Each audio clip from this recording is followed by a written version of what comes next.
पुष्पा नाम सुन के फ्लावर समझे क्या?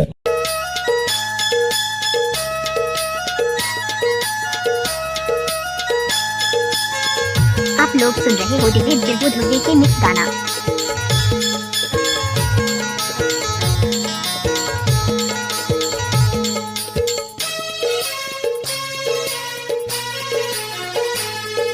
मिक्स बाय डीजे हरा टोला वाले। आप लोग सुन रहे हो डीजे बिल्बू ध्रुवी के मिक्स गाना।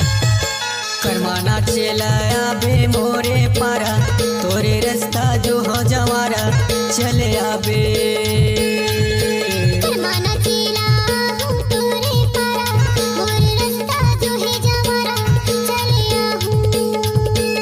तोरे रास्ता जो हो जवारा चले आबे, तोरे रास्ता जो हो जवारा चले आबे।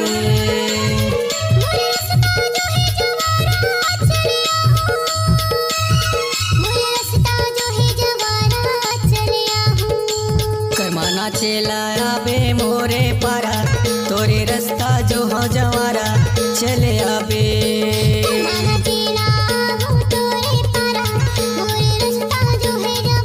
आई लव यू जान।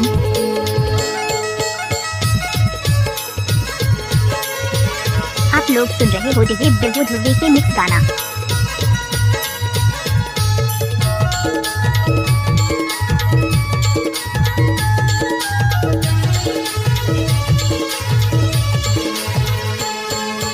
दीदी के दिनाए मादर बजा हुआ,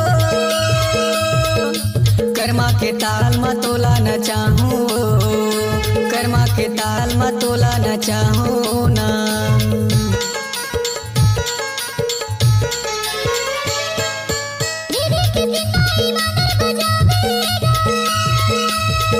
आई लव यू जान।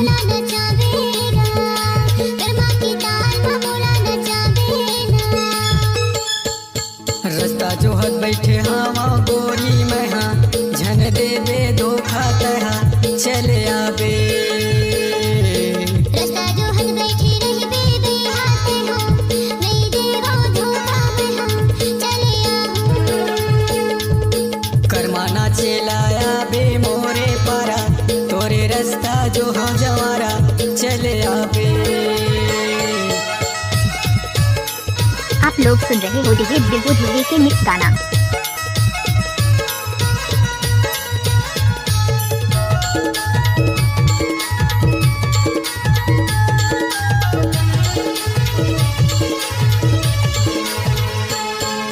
नदिया के तीर तीर चरेला री वो,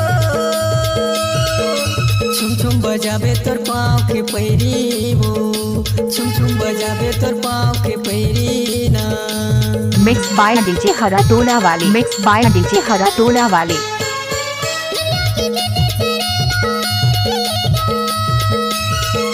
छुम छुम बजा हूँ मोर पाँव की पैरीगा, छुम छुम बजा हूँ मोर पाँव की पैरीगा। संझा के बेराया बे गोरी तहा, रास्ता जो हत हवा में हाँ चले आबे। संझा के बेरा हूँ मैं हम, रास्ता जो हद रहबे ते हम चले आहूँ। करमाना चलाया बे मोरे पारा, तोरे रास्ता जो हो जवारा चले आबे। तोरे रास्ता जो हो जवारा चले आबे। आप लोग सुन रहे हो डीजे बिल्बू ध्रुवी के मिक्स गाना। रास्ता जो हो जवारा चले आबे।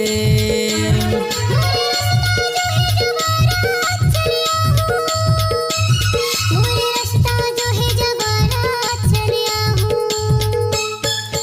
करमाना चलाया बे मोरे पारा, तोरे रास्ता जो हो जवारा चले आबे। आपने तो नाम सुना ही होगा फागन ध्रुवे हरा टोला वाले। सुना ही होगा फागन ध्रुवे हरा टोला वाले। करमाना चलाया बे मोरे पारा, तोरे रास्ता जो हो जवारा चले आबे। करमाना चलाया बे मोरे पारा, तोरे रास्ता जो हो जवारा। इलाका किसी का भी हो धमाका फागन ध्रुवे का ही होगा।